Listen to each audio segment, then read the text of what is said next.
Okay, welcome back to another podcast episode on Reflections of Kings.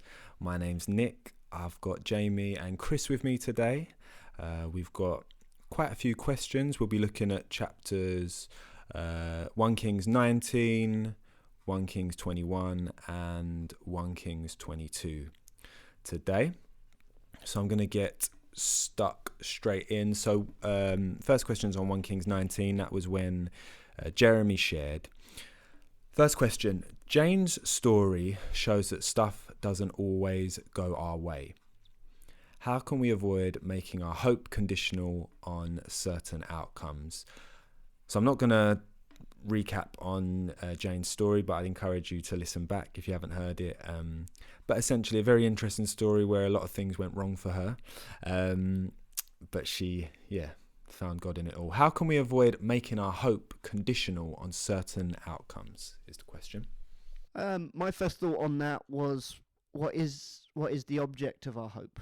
What are we looking for, fighting for, desiring? And my belief is, as we focus more on God, become more aware of his love for us, his purposes, that he himself becomes our desire and what we hope for.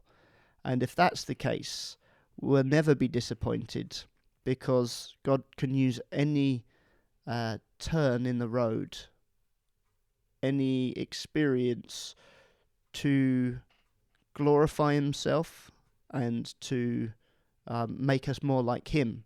So even when everything goes wrong, I can still be victorious, because God can work that pain and suffering to make me more like him. The biggest question though is, do I want that, or do I just want what I want? And that changes, I think, as we delight ourselves in the Lord. He will give us the desires of our heart. I think if, as we focus on him, it does affect everything else that we want. And so, remember the story that Tim Keller talked about when he was first asked, when he felt to move to New York and open a church there. He was asked, "Well, do you feel peace?" He goes, "No, I'm terrified." He said, "Well, what are you? Do you think you're going to be successful?" I said, "I don't know, but what I do know is that God could use even a failure in this exercise to be victorious, and therefore I'm confident and I won't be disappointed." Next question: do we ever need to shield our ears from negative words, or just listen and hold on to God's words? So this would have been in relation to when Jeremy was talking about fiery darts, and he was talking about the shield of faith and how we can hold on to what God's spoken when lies or accusations come. So any thoughts on this one, guys? It's not always practically possible, I don't think, to shield. We've been put in a world, and there will be fiery darts in the world.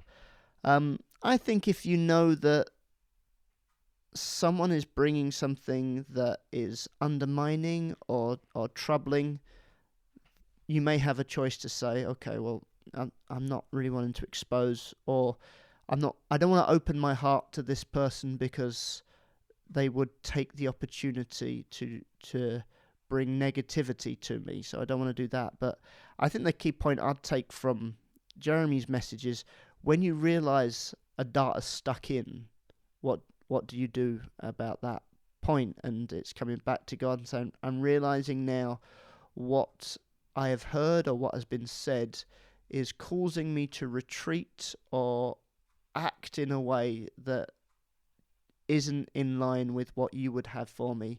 And at that point I'm saying, God, please come meet with me, cause me to find the truth again and live by that. So sometimes cure, you can look for cure where you can't look for prevention. No, I'm just thinking about determining whether a negative word is negative because it comes against what you know to be true in God, or whether that negative word is someone that's saying something, the truth in love, but it doesn't feel nice. And there is some discernment to be had there. I know there's been times more recently where people have said something to me that I'm able to say, okay, if I'm dead, my life is hidden with Christ. Is there some truth in this? And sometimes when something comes up, raises up in me, it's because it's actually there's still, oh, that's pressed a button. I shouldn't. If I am dead, then there should be no buttons to press. And I'm learning in my own walk to listen to those things that kind of cause a reaction. And is that reaction, it feels negative, but actually, is there something in that I need to... That's a really, really good kind of example. So at those points when someone has brought something to you, you felt that button press, that reaction, you feel like actually maybe God's saying something to me in this. What does the next step look like for you? I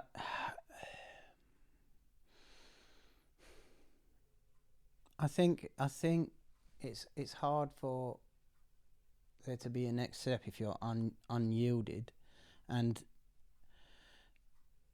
really the place of yieldingness allows you to either receive that as something that's you can do something with, or something that you can't. So it really depends on how you hear it and how you receive it as to how you might do something about it. Because if you are yielded, then when someone says, "Oh yeah, okay," I don't want to be like that, and I want to be more dead. And even if I can't understand how it might look another way, yet I still want to give that over to God and say, well, you do what you can with it. And that sometimes that's a process. It's not an immediate thing, but sometimes it is. Yeah. Cool. Thanks, Chris. Next question. How can we hear the gentle whisper of God when everything else shouts so loud? Are there things that we need to do to tune in? I think the first thing is, do you want to hear? Does God have permission to bring truth to you, even if it requires a change in action in you? If there's not a desire, then somewhat it's quite helpful to have other loud things that are distracting you, and then you can claim, I didn't hear you. But if there's a real desire, which is what God puts in us, I also believe that God wants us to hear him, and so we can be confident that he wants to communicate to us. Then I think there's certain things that the Bible sets out about taking time, pulling away. Jesus pulled away quite a bit from the crowds and went into solitude, just given that space and time. Prayer, fasting, reading the Bible, becoming familiar with God's nature and God's heart, so we can sense when he's saying things. When we've got nudges, or there's sometimes something that we're thinking, a thought that stayed with us, if we're not really sure about it, there's always the point of saying, God, is this you? Can you reveal it to me? And talking to people that you trust, that love you, that know God, that can help say, that does sound like him. So there's some practicals in there. Cool. Final question for chapter 19. How can we identify if we are holding on to our own strategies and ideas? I wonder if that's kind of similar to what you were sharing, Chris, in a sense of like that button being pressed in a different way. It's kind of that sense of, if this thing is taken from me, or if this were to you know what I mean, crumble, is that I think for me, when I realise I'm holding on to my own strategies and ideas, there's definitely that sense of like, if that strategy or idea come under any jeopardy or suddenly kind of not in my control, that sense of, oh, that button being pressed. What causes you the most stress? If I'm following a strategy where I'm overly anxious about it, that's often an indicator. If I feel that I need to fight, defend, protect, hold, manipulate, coerce, none of those speak of a confidence that God can produce what He needs to. Usually, for me, it's a growing angst with people that aren't doing what they need to be doing, and I become irritated with them, and that's often a sign of I'm determined that the strategy that I want to employ, you're getting in the way of it, and that's often a sign that this isn't in the peace or the plans of God. Yeah, I'm just remembering a couple of stories of just Jesus, like before Pilate, just not arguing, not getting into the debate. It had already been settled in advance. He knew what was going to happen. He knew where things were going to go. But even when he didn't, I think you see, I really like. Sorry, my phone. I really like the story of when Jesus hears about the death of John the Baptist. He's like, he wants to get away. He sails with his disciples across like Galilee, and there's already a crowd waiting for him on the other side. He feeds them. He sends the disciples away and says, "Right, I'm going up." And he got that time with God. That time happened to be like midnight till 2, But he was like, right, I need to hear. I need to spend time with God. I need to spend time with the Father and just hear what He thinks on it. And that just sometimes it's just pushing into Him, and just you might not hear the plan, but just to know that coming back to the one that has the plan, even just spending time in His presence. Right. 1 Kings chapter 21. I wonder why God heaps all of the consequences of Ahab's sin onto his descendants. Or does He in the end?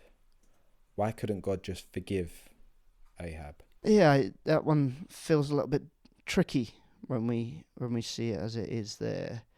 I think there's a couple of things that question makes me think. First of all, just forgive. Forgiveness means that someone's got to absorb a cost. So if I'd lent you my phone and you dropped it and smashed it, the cost needs to be covered somehow. Either I say, well, it cost 400 quid, can you replace that? You absorb the cost. Or I say, I will pay for it. I'll put my 400 up. Or I choose to live without a phone. So either you absorb the cost or I absorb the cost. So forgiveness always, to forgive, a cost has to be absorbed. And we do see in Ahab's situation, there is a cost. There is an injustice that has been committed. And is Ahab gonna kind of absorb that, or is his descendants going to absorb that? What we actually live in the good of is the fact that Jesus has now absorbed all of our costs. And so what was under the old covenant an idea of you will receive punishment to the third or the fourth generation. We see that in Deuteronomy 5:9. We also see a God that is faithful and forgiving for thousands of generations. So in proportion, we see this God that does remain, does absorb. And then in Jesus we see the climax of that absolving of our sins. When it comes down to that idea of, okay, well, it feels a bit unfair that this guy, Ahab's son, that hasn't done any of these things, has to suffer for it. When you actually read the story, Ahab's son makes his own decisions that actually leads him to that conclusion. And you see this through the Bible, particularly if you look at the prophets and then compare it to the accounts in Chronicles or Kings.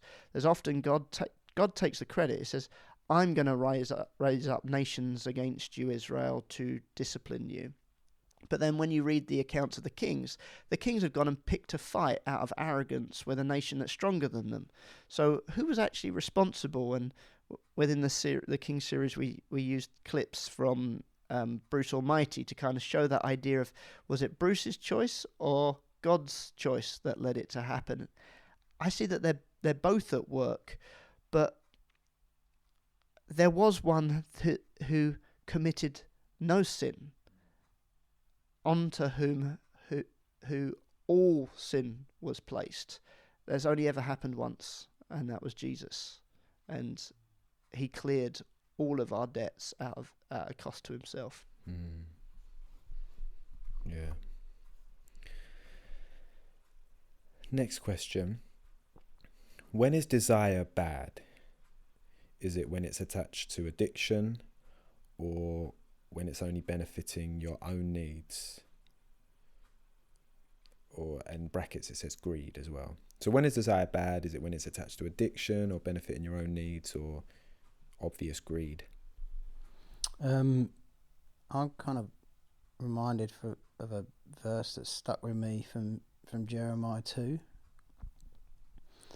And God says, "For my people have committed two evils. They have forsaken me, the fountain of living waters, and hewn out for themselves cisterns, broken cisterns that hold no water."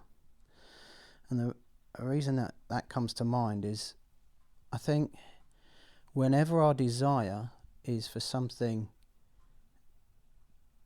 that comes from a place other than God, then it's bad, I think.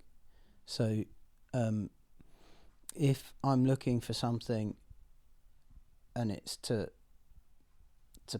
make myself look good, to increase my social credit, or in replacement for something that I should be finding in him, if I'm looking for filling the hole, filling that void that should be being found in God, then it's bad.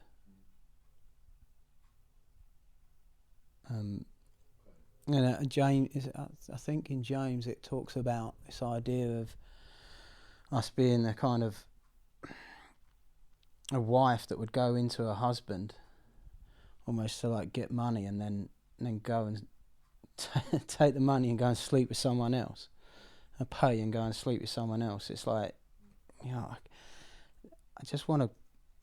want my desire to be just in him only, and not in what he can do for me or how he's going to make me more impressive. I was just going to ask before, Jamie, when we talk about desire, that might not be a word that people are often, like, oh wow, I desire this, I don't know, pair of trainers or Mercedes or, I don't know, real Weetabix rather than the cheap little version. I don't know. But like, is there something specific about, is desiring just really wanting something? Because it just makes me wonder, is there any way to kind of not justify it, but when I think about the possessions in my house, for example, whether that is my clothing or, I haven't gone for, in some areas I have maybe gone for the cheapest possible thing and maybe live to regret that. But in other areas I've splashed out, whether that's, on the tiles my wife wanted on the bathroom floor, or the pair of Jordan trainers that I liked. Now, I'm not asking for a personal, but I'm just trying to understand when we talk about desiring something, is there something specific about desiring as opposed to just, I don't know, wanting and liking nice, potentially expensive things? I don't think there's anything wrong with having a preference. It's just, where does that preference rank in order? So I talked to this pastor once that his pride and joy with his motorbike, but he realised the church's finance were in a problem, so he sold his motorbike and invested it into the church. He said it was no problem because I had already made my decision what my life was about and who my life was for. So can have these preferences, but I've already sold out to Jesus. Yeah. That it doesn't hold me. My possessions do not possess me. And I think when it comes to desires, I mean, you're right. I don't desire that orange or something like that. It's, I need this, or I want this, and you don't really actually think how much you're driven by the things that you want. You just go after it. And the amount of people I've talked to, so why do you work in this job? You realise they're not really thought about it. Like, is it what I should be using my time for? And so that more we desire God, more we love God, more He becomes the priority, more that He is the boss. A lot of these things, I believe, will be brought into question than where we're at. The other thing, I was thinking, a quote from John Newton: "Everything is necessary that God sends our way. Nothing can be necessary that He withholds." And that idea of how often are we bucking against what God has chosen to withhold, thinking that it's necessary, and realizing, you know what, I don't need that. It's a distraction for me. God, and how much do we try to shield ourselves against some of the stuff that God sends in our way, and realize I actually needed that in my life because of what God was working in it. And so there's a recognition of, I don't know what's best for me. Please order my desires, my wants, in line with what you know is best for me. Thinking as well, there's something in having too low opinion of yourself, and so you don't feel like you're worthy or worthy of having nice things. And you can live like a pauper kind of mentality where that's not what God's got for you either. It's almost like a false humility or something. So I think both of those things can be held in at the same time. Yeah. That prompted me, Chris, what you just said. I remember my dad was at a conference years ago where they had kind of a school of thought that were on the platform that were talking about you need to give up everything, all financial wealth and things like that. And then another group that were also on the platform during this conference saying, no, it's okay to have expensive things. And my dad said it's just like a tennis match, watching one to the other, to the other, to the other. And then at one point this guy said, how can I be wearing this watch? It's £15,000, this watch, knowing there's so many people in the world that don't have enough to eat. And he said, because my father gave it to me. And it's honouring what he's given. And so it's we don't have to be ashamed of what our Father has given us, whilst also having the heart that God has given us. And I've heard the idea of if you've been given seed should be planted. If you've been given bread should be eaten. You don't plant bread, it ain't going to produce. And there's certain things that, no, this is the right, this is what I'm allowing for you. But the focus is not what can I get for myself, it's what has He got for me, and what does He give me the privilege to give to someone else. Everything belongs to Him and it's directed by Him. And so I just want to be in line with what he's saying. I don't have to be ashamed. Cool. As a final question on chapter 21, are there parallels between the murder of Naboth and the murder of Uriah by David, also in the way that accusations were brought against him like Jesus? And I think I can just answer that one as I prepared the teaching. And I did notice the way in which Naboth, as an innocent man, is killed in order so that the king can get what he wants, being very similar to David desiring Bathsheba and therefore having her husband, an innocent man, killed.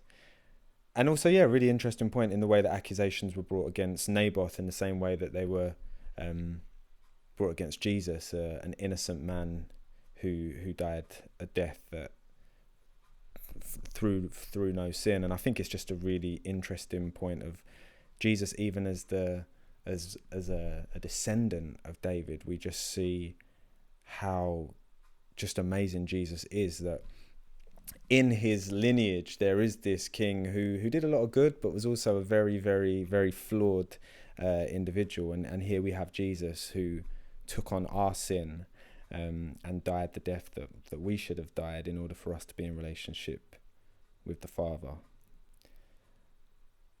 Let's move on to chapter 22, questions from there. So first question, chapter 22, this is from Jamie's teaching. Choose your friends. If we love all people, how do we keep those unhelpful relationships at arm's length? What things do we hold back on, and what do we press in with? I think when you're clear on what your life is about, who you're here for, a sense of purpose and mission, it helps you work out what things support me in that direction. There's certain times where you realize what this person wants from me is something that I can't give to them.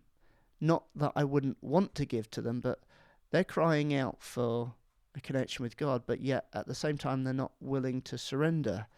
And so I cannot enable a counterfeit to them, and so I've got to not be offering. So for instance, someone needs to know that they're loved and they're valued. Well, I do love and value you, but if that's the only way you can receive that, if we're constantly together, constantly giving time, constantly talking about stuff that you're facing, but yet at no point there's a willingness to turn to God to say, I want my ultimate friend to reveal his love to me. Or they feel a conviction they've got to change something, but they're not willing to do it, so please let's keep talking about the consequences of that continued rebellion. Like, well, there is a limit to which it doesn't, there's a point to which it doesn't help to keep supporting in this way. In the same way, if I realise that there's things that take from me or distract me from what I'm called to do, I just won't give that the same priority over the things that I do believe God's called me to do, or the people God's called me to spend time with. So it is being led by the Spirit. Sometimes it might be, I feel to give that person a call, let me check in on them. Or sometimes it might be, no, I don't feel moved particularly in that direction. So it's guidance by the Spirit. If, for instance, sometimes there's a desire for an intense relationship, then I'd purposely make sure that that's any interactions in a group setting, and that it isn't feeding into something that I think is unhealthy.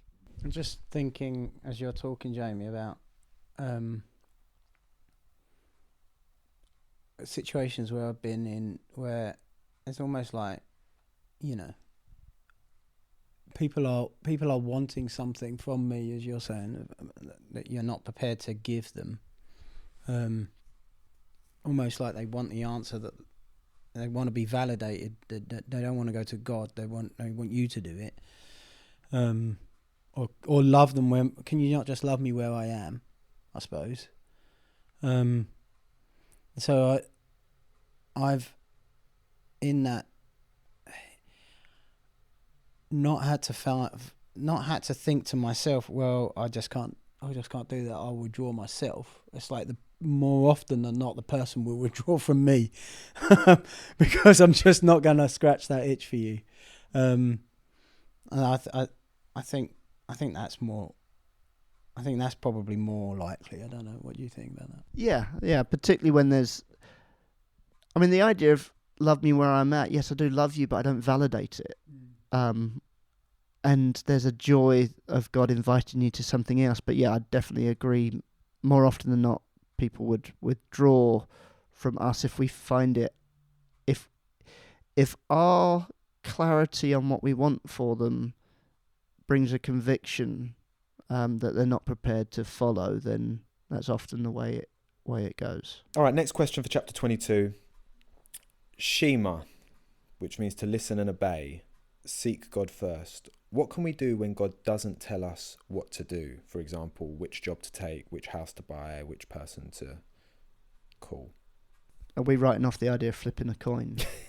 Drawing lots. Yeah, drawing lots.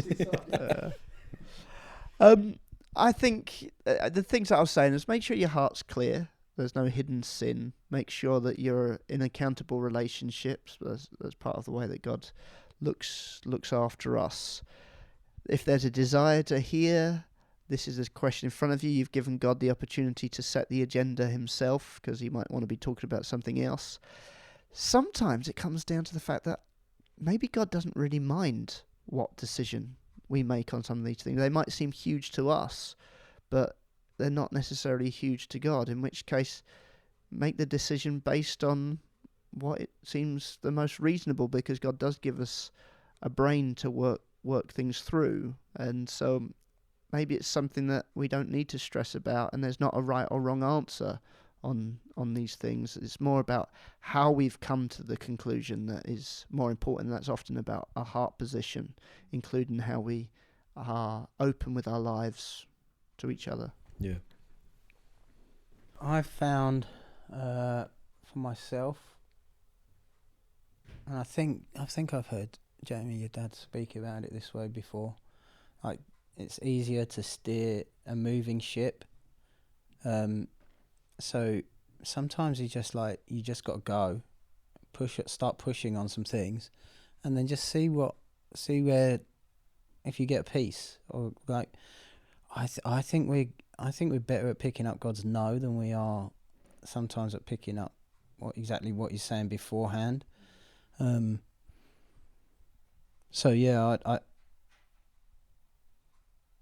there are some things though, I think, that I've said to God, no, like when we were being emailed the prospectuses on various children that we were looking at maybe adopting, I'm needing to hear you say which one. I'm not going to just go and start working on a thing on that. So, like, I think it depends on the situation, but I would just say you have to get some settling on whether you need to hear or whether it's okay to just start and push and see what happens. And a verse that we've often used is Isaiah 30:21. Whether you turn to the right or to the left, your ears will hear a voice behind you saying, "This is the way, walk in it." It's almost like that idea of you've already set off and you're still open to be guided in one way or another, but it's almost like you start walking, start pushing on some doors and see what happens. Yeah. Okay, next question. It's interesting that Ahab's downfall is related to his desire to take back a town that the king of Aram had promised to return in 1 Kings chapter 20, verse 34. Does this show, A, that sin will not keep its promises, and B, that what the consequences of letting sin live are? If not fully dealt with, it will trip us up later.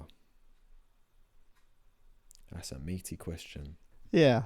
I mean, I think it does show those things. The idea of sin coming home to roost. I'm not sure if that's a Bible verse, but yeah. If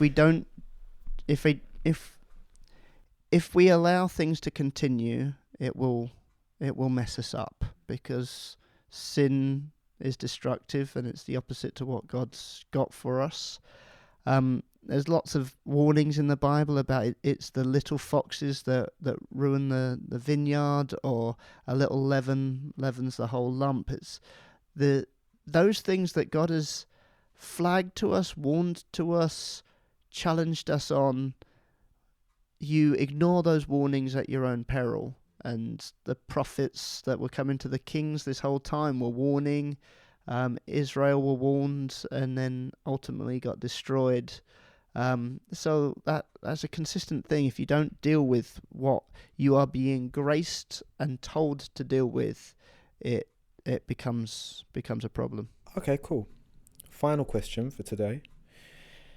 How can we discern / weigh what spirit a prophecy is coming from when receiving or giving words to others, or knowing when it's just our own thoughts? I think for discerning from ourselves, so there's a point of having our motives open, letting the Spirit search our motives. So a long time ago, I heard the story about someone in the church that was really upset because they felt that they should be marrying this man, and the man didn't seem to want to marry them. And when asked, where did you get the prophetic word from, I gave it to myself.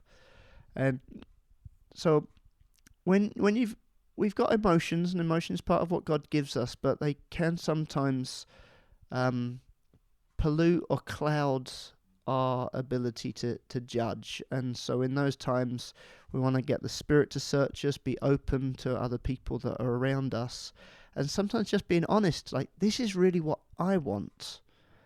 And as we said before, it's not wrong to want stuff. It's just what priority we give that. And so checking your own motives, not being surprised if your motives are wrong, and knowing that God is in the business of heart transplants and can change your motive as you offer it to him. That's part of for ourselves. In terms of receiving, I think knowing the Word of God and the heart of God, the nature of God, really helps you work out, does that fit with it? Does this word kind of fit in line with that? Sometimes you just get a kind of what we maybe describe as a check in your spirit. Just it doesn't feel right. It feels heavy.